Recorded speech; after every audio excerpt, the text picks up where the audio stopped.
நீ குரான்ல இருந்து 2 வெர்ஸ சொல்லு, உனக்கு தெரிஞ்சிருக்கா, நீ இந்துவா முஸ்லீமா, இதெல்லாம் கேட்டு. ஜம்மு காஷ்மீரின் பஹல்காம் தீவிரவாத தாக்குதலில் இந்துவா முஸ்லிமா என்று கேட்டு சுட்டுக் கொன்றிருப்பதாக தமிழக பாஜக முன்னாள் தலைவர் அண்ணாமலை ஆவேசமாக கொந்தளித்துள்ளார். ஆனா ரொம்ப ஒரு துயரமான துக்ககரமான நிகழ்வு காஷ்மீர்ல பெஹல்காம் பகுதியில் நடந்திருக்கிறது.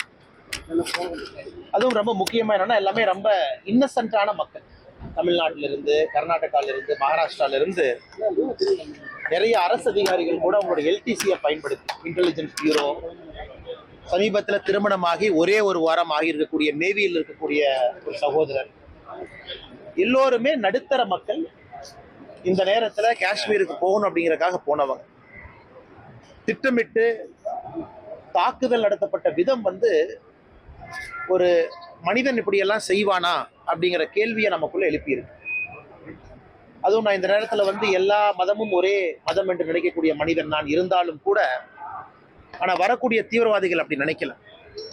நீ குரான்ல இருந்து 2 வெர்ஸ சொல்லு, உனக்கு தெரிஞ்சிருக்கா, நீ இந்துவா முஸ்லீமா, இதெல்லாம் கேட்டு 26 பேர் அப்பாவிகளை படுகொலை செய்திருக்கிறார்கள்.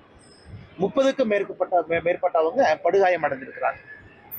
நம்முடைய பாரத பிரதமர் ஐயா நரேந்திர மோடி அவர்கள் 2 நாள் சுற்றுப்பயணமாக, அரசு பயணமாக பாரத பிரதமர் நரேந்திர மோடி அவர்கள் சவுதி அரேபியா போயிருந்தாங்க. அவர்களும் கூட ஒரே நாள்ல திரும்பி வர வேண்டிய கட்டாயம். இதே நேரத்தில் இந்தியாவில் அமெரிக்காவுடைய துணை ஜனாதிபதி ஜேடி வான்ஸ் அவர்களும் அமெரிக்க துணை ஜனாதிபதி இந்தியாவில் இருக்கிறாங்க. அதனால் இதோடைய டைமிங் கூட ரொம்ப முக்கியத்துவம் வாய்ந்ததா இருக்கு. பிரதமர் அவர்கள் சவுதி அரேபியாவுக்கு ஒரு முக்கியமான ஒரு நட்பு நாடுக்கு போகக்கூடிய நேரம், அமெரிக்காவுடைய துணை ஜனாதிபதி இங்க இருக்கக்கூடிய நேரம். அந்த நேரத்தில் ஐஎஸ்ஐ இன்ஸ்பயர்ட் இந்த தாக்குதல் நடத்தப்பட்டிருக்கிறது. நிச்சயமாக இது கண்டிக்கின்றோம் என்று சொல்வதை விட, நம்முடைய அரசு கொடுக்கக்கூடிய பதிலடியும் கூட இதுல முக்கியமா இருக்க போகும்.